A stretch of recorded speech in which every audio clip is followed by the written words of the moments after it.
ఇయర్స్లో ఏ ఎఫర్ట్ పెట్టాం, ఆ ఎఫర్ట్ పెట్టిన దానికి ఇప్పుడు ఎక్కడికి వచ్చాం అనేది నేను ఐ వాంట్ ఎక్స్ప్లెయిన్ మీకు. అది కాదు మామూలు ఇది ఉంది, ఇంకా అవుట్డేటెడ్ అయిపోయారు.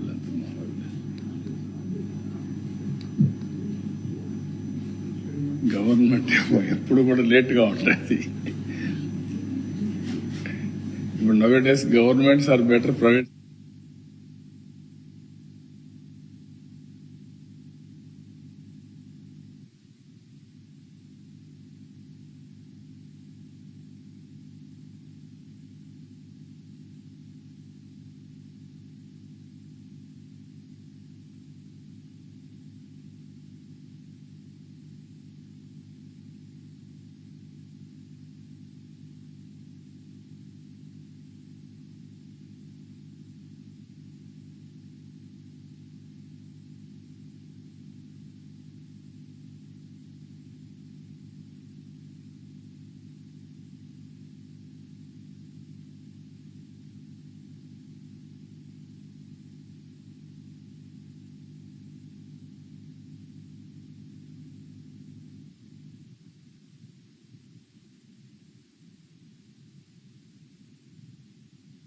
కరెక్ట్గా పెట్టుకో.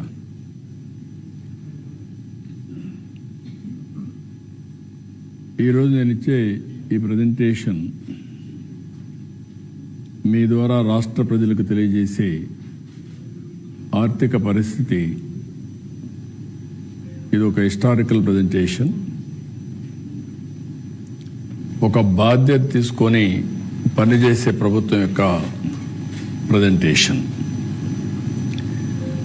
ఏదో కావాలని బ్లేమ్ చేయడం కాకుండా, రాష్ట్ర ఆర్థిక పరిస్థితే కాకుండా రాష్ట్ర సమగ్ర సమాచారాన్ని ఎప్పటికప్పుడు ప్రజలకు తెలియజేయడం అనేది చాలా ముఖ్యం. ప్రజలు దీంట్లో భాగస్వాములు కావాల్సిన అవసరం ఉంది. ప్రతి ఒక్క కుటుంబం, ప్రతి ఒక్క వ్యక్తి కూడా ఆలోచించాల్సిన అవసరం ఉంది. ఎప్పుడైతే సమర్థవంతంగా ప్రభుత్వాలు పనిచేసి గవర్నెన్స్ బాగుంటే దాని ఫలితాలు ప్రజా జీవితంలో ప్రజలపైన పెద్ద ప్రభావితం చేస్తాయి. అదే కానీ నెగిటివ్ గవర్నెన్స్ ఉంటే నెగిటివ్గా ప్రభావితం చేస్తుంది. ఆ విషయాలు నేను మీకు ఎక్స్ప్లెయిన్ చేయదలుచుకున్నాను. 2024 ఒక మ్యాసివ్ విక్టరీ, ఎవరు ఊహించినటువంటి విజయం. దాని వెనకాన మీరు ఒక్కసారి చూస్తే జరిగిన విధ్వంసం, భయంకరమైనటువంటి పరిస్థితులు, ఎవ్వరు కూడా ఫ్రీగా మాట్లాడలేని పరిస్థితి, ఇంట్లో నుంచి బయట కూడా వచ్చే పరిస్థితులని చాలామంది అయితే సఫర్ అయ్యారు. భయం, ఒక ఫియర్ సైకోతో బతికారు. ఒక సైలెంట్ రెవల్యూషన్, ఒక విప్లవాలు, చాలా విప్లవాలు చూసాం. 1982లో ఫస్ట్ టైం ఎన్టీఆర్ పార్టీ పెట్టినప్పుడు అది ఒక విప్లవం. పార్టీ లేదు, ప్రజా తిరుగుబాటు. అక్కడి నుంచి మేము గెలిచింది అప్పట్లోనే 202 సీట్లు, 200 గెలిచాం. 94 మళ్ళీ ప్రభుత్వం మీద వ్యతిరేకత, తీవ్రమైన వ్యతిరేకత, మామూలు వ్యతిరేకత కాదు. ఆ రోజు మేము గెలిచింది 26 సీట్లు కాంగ్రెస్ పార్టీకి వచ్చాయి. అపోజిషన్ రాగానే 26 సీట్లే వచ్చాయి. మొన్న వచ్చింది 57% ఓట్లు, 94% స్ట్రైక్ రేట్. ఆల్ ఎలక్షన్స్లో తెలుగుదేశమే ఒక ప్రభంజనం. కానీ మొన్న ఎన్డీఏ విక్టరీ అనేది ఊహించినటువంటి విప్లవం. అలాంటి విప్లవానికి కారణం కూడా మేము ఆ రోజు 7 వైట్ పేపర్స్ పబ్లిసైజ్ చేశాం. ఈరోజు ఆ తర్వాత ఎప్పటికప్పుడు ప్రోగ్రెస్ రిపోర్ట్లు ప్రకటించాలి, ఒక బాధ్యత తీసుకోవాలి, ప్రజలకు ఎప్పటికప్పుడు తెలియజేయాలనే ఉద్దేశంతో ఈరోజు ఈ కార్యక్రమానికి శ్రీకారం చుట్టాం. ఈరోజు నా ప్రజెంటేషన్ మొత్తం ఓవరాల్గా ఫైనాన్స్ మొత్తం మా వాళ్ళు ఒక 6-7 ప్రజెంటేషన్లు ఇప్పటికే ఇచ్చారు, ప్రజలకు చెప్పారు. ఎనర్జీ కానీ, అమరావతి కానీ, ఇరిగేషన్ కానీ అన్ని విషయాలు చెప్పారు. ఇది కాంప్రహెన్సివ్గా అన్ని కలిపి ఫైనాన్షియల్గా ఏ విధంగా స్ట్రీమ్ లైన్ చేశాం, వే ఫార్వర్డ్ ఏంటి, ఈ రాష్ట్ర భవిష్యత్ ఏంటి అనే విషయాలు ఎక్కువగా నేను డీల్ చేస్తున్నాను. నిన్నే మీరు చూశారు, ఒక ప్రభుత్వం పనిచేస్తే ప్రజలు ఎంత భాగస్వాములు అవుతారు, ఏ విధంగా సపోర్ట్ చేస్తారు దానికి భోగాపురం ఎయిర్పోర్ట్ ఇనాగరేషన్ ఒక బెస్ట్ ఎగ్జాంపుల్. ఉత్తరాంధ్ర కదిలి వచ్చారు. అదొక ప్రాజెక్ట్ కాదు, అది వాళ్ళ కలలకు రెక్కలు, నాంది, కేంద్రం. ఎవరి ఫ్యూచర్నైనా సరే అనుసంధానం చేసుకోవడానికి అన్ని పనులు చేసి అది ఒక ఇంటర్నేషనల్ గేట్వేగా తయారు చేశాం. ఇరిగేషన్, ఎంప్లాయ్మెంట్, ఏఐ, స్టీల్ ఒకటి కాదు, అన్నీ కూడా కల్మినేషన్. అది ఆ యాంగిల్లో ప్రతి ఒక్కటి మీరు చూడాల్సిన అవసరం ఉంది. ప్రజలు కూడా ఆ యాంగిల్ని ఆలోచించాల్సిన అవసరం ఉంది. నెక్స్ట్, ఇక్కడ బ్రాడ్గా నేను చెప్పింది మీకు ఆంధ్రప్రదేశ్ జర్నీ సిన్స్ 2014. ఇక్కడికి వచ్చిన బైఫర్కేషన్ డెఫినెట్గా పెయిన్ఫుల్. బైఫర్కేషన్ చూస్తే కంబైన్డ్ ఏపీ పాపులేషన్లో అర్బన్ పాపులేషన్ 33.4%. బైఫర్కేషన్ అవగానే 31.5 ఆంధ్ర తగ్గిపోయింది. తెలంగాణ అర్బన్ పాపులేషన్ 41.5% పెరిగింది. అంటే అర్బనైజేషన్ ఎక్కువ ఉంది, రూరల్ తక్కువ ఉంది. ఇక్కడికి వచ్చినప్పుడు ఇక్కడ change in structure of the economy టోటల్గా చేంజ్ అయిపోయి ప్రిడామినెంట్గా అగ్రేరియన్ వ్యవసాయ ఆధారం అయిపోయింది. 58% పాపులేషన్, 48% రిసోర్స్ వచ్చాయి. This is the biggest challenge. Population 58%, revenue 46%. Loss of capital అగమ్యగోచరం, ఎక్కడ కూర్చోవాలో తెలియదు. బస్సులో నుంచి పరిపాలించాం, పడుకోవడానికి రూమ్ లేదు, ఉద్యోగస్తులు రావడానికి ఇది లేదు. అప్పుడు అక్కడి నుంచి తెప్పించినప్పుడు ఇక్కడ చూస్తే శనివారం ఆదివారం 1 డే ఎక్కువ హాలిడే ఇచ్చారు, 5 days ఏ వీక్ తీసుకొచ్చారు. స్పెషల్ ట్రైన్స్ వేయించాం. మళ్ళా అక్కడ ఫ్యామిలీస్ ఉంటారు కాబట్టి పోవాలి కాబట్టి ఉన్న పడంగా హ్యూమన్ యాంగిల్ అలాంటిదంతా ప్రయాణం స్టార్ట్ చేశాం. Disproportionate allocation of assets. నేను ఇప్పుడు కూడా గొడవలు పెట్టుకుంటే వచ్చేది ఏముండదు, కష్టపడితే దానికంటే 10 రెట్లు ఎక్కువ సంపాదించుకుంటాం. 2 రాష్ట్రాలు కూడా ఆ రోజు నేనే అభివృద్ధి చేశాను. సమైక్య ఆంధ్రప్రదేశ్లో తెలుగు జాతి కోసం చేశాం. తెలంగాణకి వెళ్ళింది. నేను ఎప్పుడో ఒకటి చెప్తాను, నాకు రిగ్రెట్స్ లేదు. అక్కడ తెలుగువాడు అనుభవిస్తున్నారు ఆ ఆస్తులన్నీ. కానీ ఇక్కడికి వచ్చినప్పుడు ఆ లాస్ జరిగింది. ఇక్కడికి వచ్చినప్పుడు గుర్తుపెట్టుకోవాల్సింది డెస్ట్రక్షన్. ఇది పెయిన్ఫుల్ అయితే ఇది విధ్వంసం. పెయిన్ఫుల్ భరించగలుగుతాం, విధ్వంసాన్ని సైకలాజికల్ ట్రామా కూడా అంత భయంకరంగా జరిగే పరిస్థితి వచ్చింది. డిక్లైన్ ఆఫ్ స్టేట్ ఎకానమీ, దీనివల్ల ఎరోజన్ ఆఫ్ ఇన్స్టిట్యూషన్స్, ఎక్కడ చూసినా miss governance, decline of మొరేల్. Officers కానీ, పాలిటీషియన్స్ కానీ, పబ్లిక్ కానీ భయపడిపోయి మొరేల్ లేకుండా ఏ పని చేయాలన్నా మేము చేయలేము అనే పరిస్థితికి వచ్చేసారు. Vandalism, deterioration of law and order. Road మీదకు రావాలంటే భయం, వస్తే తిరిగిపోయే పరిస్థితి లేదు. ఎన్ని జరగాలో అన్ని జరిగాయి. పేపర్ల మీద, మీడియా మీద, అందరి మీద దాడులు. బ్రాండ్ ఆంధ్రప్రదేశ్ డ్యామేజ్ అయింది. ఒక వ్యక్తి డ్యామేజ్ అయితే పర్వాలేదు, కానీ బ్రాండ్ ఏపీ ఎవరైనా ఎక్కడన్నా పోతే మీది ఏ రాష్ట్రం అంటే ఆంధ్రప్రదేశ్ అంటే చిన్న చూపు చూసేవాళ్ళు. That is dangerous humiliation. మీ రాజధాని ఏదంటే 3 రాజధానులు అంటే నవ్వేవాళ్ళు. That is the brand we enjoyed. Andhra Pradesh ఇంకా మేము రామని ఇండస్ట్రీస్ పారిపోయిన రోజులు అవి. ఇక్కడికి వచ్చినప్పుడు historical mandate to NDA, revival, rebuilding start చేశాం. ఈరోజు నేను ఎన్నోసార్లు చెప్పాను, నేను, జనసేన, పవన్ కళ్యాణ్ గారు, నరేంద్ర మోడీ గారు ఆ రోజు ఏదైతే మేము ఎలక్షన్ ముందు చెప్పామో దాని ప్రకారం ఈ 2 సంవత్సరాల్లో అనునిత్యం పనిచేసి ఏం చేయాలో చేశాం, కొంతవరకు సెట్ చేయగలిగాం. Reviving brand Andhra. Once brand Andhra revive అయితే మిగిలినటన్ని కూడా ఆటోమేటిక్గా ఫ్లో వస్తుంది. Number 2, fulfilling welfare commitments. ఆ రోజు చెప్పాం, ఆదాయం లేదని తెలుసు, నాకు డెప్త్కి లేదు. ఎంత లోపలికి పోతే అంత అఘాతం ఉంది, చాలా సమస్యలు ఉన్నాయి, ఊపిరి పీల్చుకోలేనటువంటి ఆర్థిక వ్యవస్థ. అయినా కూడా ఫుల్ఫిల్ చేయాలి, ఫుల్ఫిల్ చేస్తున్నాం. ఒక మాటలో చెప్పాలంటే ఎవ్వరూ ఊహించని విధంగా మేము చెప్పినట్టన్నీ చేసుకుంటూ డేట్స్ పెట్టి ఆ డేట్ ప్రకారం అమలు చేస్తూ వస్తున్నాం. Then trust capital projects.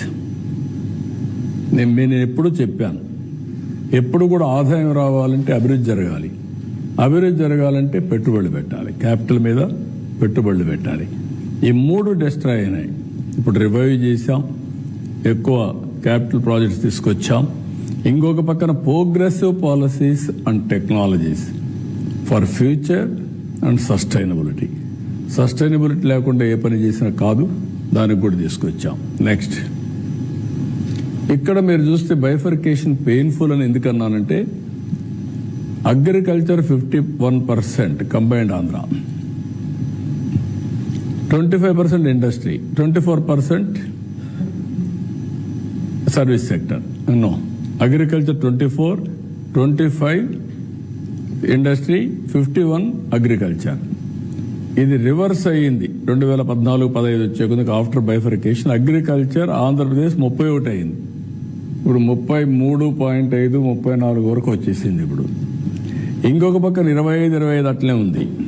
ఇక్కడ 51 నుంచి 7% తగ్గింది, 44 అయింది. దీనివల్ల ఆదాయం కూడా సర్వీస్ సెక్టర్లో ఎప్పుడు అరౌండ్ 9 to 9.5% వస్తూ ఉంది. అదే అగ్రికల్చర్ సెక్టర్ అయితే 6% ఈ కాంబినేషన్లో వచ్చే పరిస్థితికి వచ్చింది. రెవెన్యూ రియలైజేషన్ ఇక్కడ మీరు చూస్తే combined Andhra Pradesh per capital income 95,231.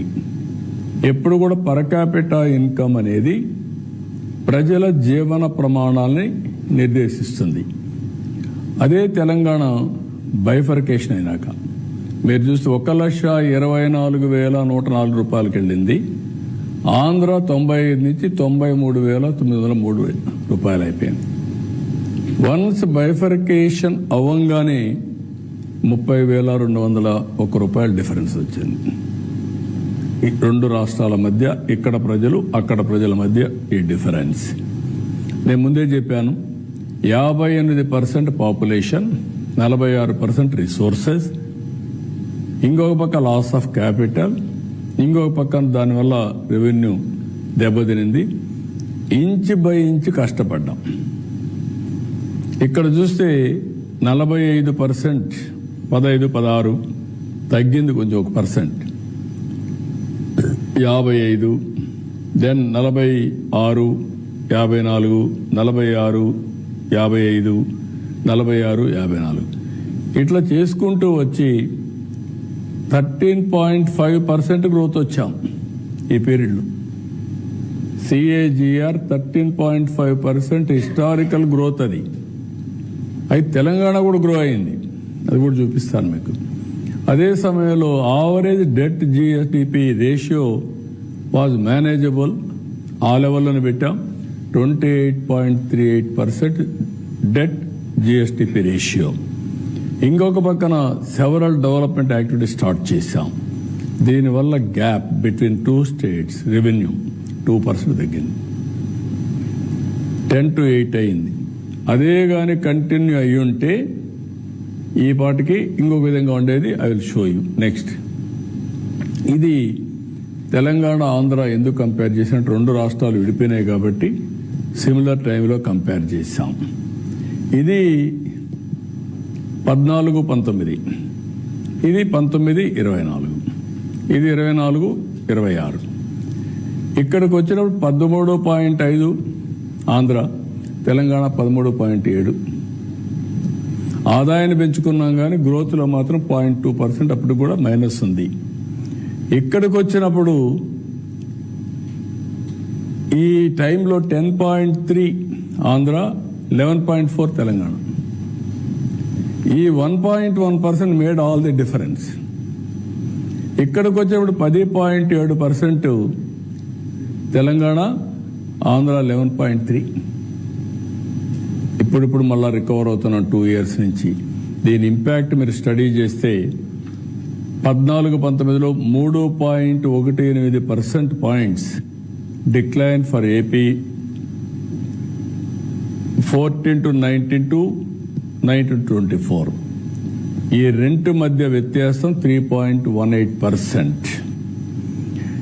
ఇంకొక పక్కన చూసి దీనివల్ల నష్టం ఎంతంటే జిఎస్టిపి 6,94,000 కోట్ల రూపాయలు. 6,94,000 కోట్లు వచ్చి అక్కడి నుంచి 13% పెరిగితే ఎంత వస్తుందో మీరు లెక్కేసుకోవాలి. CAGR, that is the CAGR. ఇక్కడికి వచ్చినప్పుడు 13.5% గ్రోత్ రేట్ కానీ 14-19లో వచ్చింది కానీ కంటిన్యూ అయి ఉంటే అడిషనల్ రెవెన్యూ స్టేట్కి 76,195 కోట్లు వచ్చేది రెవెన్యూ. ఇప్పుడు అప్పు చేసే పని లేదు, ఇవన్నీ వచ్చేటివి. ఇది నెక్స్ట్ పేజ్. ఇక్కడ మీరు per capita income comparison. Combined Andhra Pradesh 95,231, 14-15 1,24,000 నుంచి 93,000 తగ్గి 30,000 గ్యాప్. 18-19 5 ఏళ్ల పరిపాలనలో వాళ్ళకుండే అడ్వాంటేజ్, తెలంగాణలకు అడ్వాంటేజెస్ ఉన్నాయి కాబట్టి వాళ్ళ పర్ క్యాపిటా ఇన్కమ్ పెరిగింది. 25,000 డిఫరెన్స్ వచ్చింది. 2,09,848 నుంచి 1,54,031. 23-24 నుంచి మీరు చూస్తే ఇక్కడికి వచ్చే కొందికి 3,46,120 తెలంగాణ అయితే మంది 2,39,311 వచ్చి 1,06,854 రూపాయలు డిఫరెన్స్ పెరిగిపోయింది. 3.18% తక్కువ. దాని ఇంపాక్ట్ 1,06,884 రూపాయలు పెరిగే పరిస్థితికి వచ్చింది. ఇప్పుడు ఈ స్లైడ్లో మీరు చూస్తే 25-26 మళ్ళీ వాళ్ళది 4,18,936, మంది 2,94,507. అంటే మొత్తం కలిసి గ్యాప్ 1,24,404 రూపాయలు అయింది. అదే కానీ 13.5% గ్రో అయి ఉంటే, సేమ్ గవర్నమెంట్ కంటిన్యూ అయి ఉంటే ఈరోజు ఇక్కడ పర్ క్యాపిటా ఇన్కమ్ 3,67,515 ఇది వచ్చేది. అప్పుడు డిఫరెన్స్ 51,000. 51,000 డిఫరెన్స్ ఉండేది, ఇప్పుడు గ్యాప్ 1,24,000 అయింది. Gap, net gap is 73,000. ఒక గవర్నమెంట్ మారిన దానికి, నేను చెప్పిన విధ్వంసం అని చెప్పిన దానికి ఇక్కడ మీరు ఫిగర్స్ చూస్తే ఎంత డ్యామేజ్ రాష్ట్రానికి చేశారంటే అంత డ్యామేజ్ చేశారు. ప్రభుత్వం ప్రజల జీవితాలు మారుస్తుంది. నేను అందుకే ఎప్పుడు అంటాను, రైట్ టైం రైట్ లీడర్ ఉంటే ఫ్యామిలీకి కానీ, గ్రామానికి కానీ, కంపెనీకి కానీ, రాష్ట్రానికి కానీ, దేశానికి కానీ డిఫరెన్స్ విల్ బి డిఫరెంట్. ఈ విషయాలు మనందరం గుర్తుపెట్టుకోవాల్సిన అవసరం ఉంది. చాలామందికి బడ్జెట్ చూస్తారు, ఆ రోజు మర్చిపోతారు, ఏం జరుగుతుందో అనలైజ్ చేయరు. ఓన్లీ ఇంటెలెక్చువల్సే అనలైజ్ చేసుకుంటున్నారు తప్ప common man only feel good ఫ్యాక్టరీతో ఆ రోజు ఫ్యాక్టరీతో వెళ్ళిపోతున్నారు. నెక్స్ట్ ఇక్కడ చూస్తే a decade, 2 halves, progress and destruction. Amaravati self financing. అదే అమరావతి ఆ రోజు అపహాస్యం, అదే అమరావతి ఈరోజు ప్రపంచం అంతా అప్రిసియేషన్. రెండోది పట్టిసీమలు కంప్లీట్ చేశాం, ఇప్పటికి 12 ఏళ్ళు కృష్ణా డెల్టాని రివైవ్ చేశాం. 45,000 కోట్లు, దగ్గర 50,000 కోట్లు జిఎస్టిపి కాంట్రిబ్యూట్ చేసింది. 72% పోలవరం పూర్తి చేశాం. 4 ఎగ్జిస్టింగ్ ఎయిర్పోర్ట్స్ని, 2 న్యూ ఎయిర్పోర్ట్స్ని, సీ పోర్ట్స్ని ప్రారంభించడం, ఇంకో పక్క రోడ్ నెట్వర్క్ పెంచడం, ఇంకొక పక్కన కియా మోటార్స్ రావడం, కియా సిటీ ఎస్టాబ్లిష్ కావడం, Asian Paints, Isuzu Motors, Foxconn, so many companies యొక్క ఇండస్ట్రియల్ కారిడార్స్ ఇవన్నీ డెవలప్ చేశాం. ఇక్కడ వచ్చే కొందికి అమరావతి వర్క్ స్టాప్ చేశారు. Confusion, chaos, no capital at all. Polavaram diaphragm wall collapse అయింది. ఐడెంటిఫై చేసే వ్యక్తి లేడు, గాలి కొదిలి పెట్టారు. And also power purchase agreements అన్ని క్యాన్సిల్ చేసేసి ఎనర్జీ సెక్టర్ని విధ్వంసం చేసి 32,000 కోట్ల రూపాయలు భారం వేసి 130,000 కోట్ల రూపాయలు అప్పులన్నీ పెంచేశారు. ఆ సెక్టర్ 9,000 కోట్లు కరెంటు వాడకుండా ఏదైతే సోలార్ విండ్ నుంచి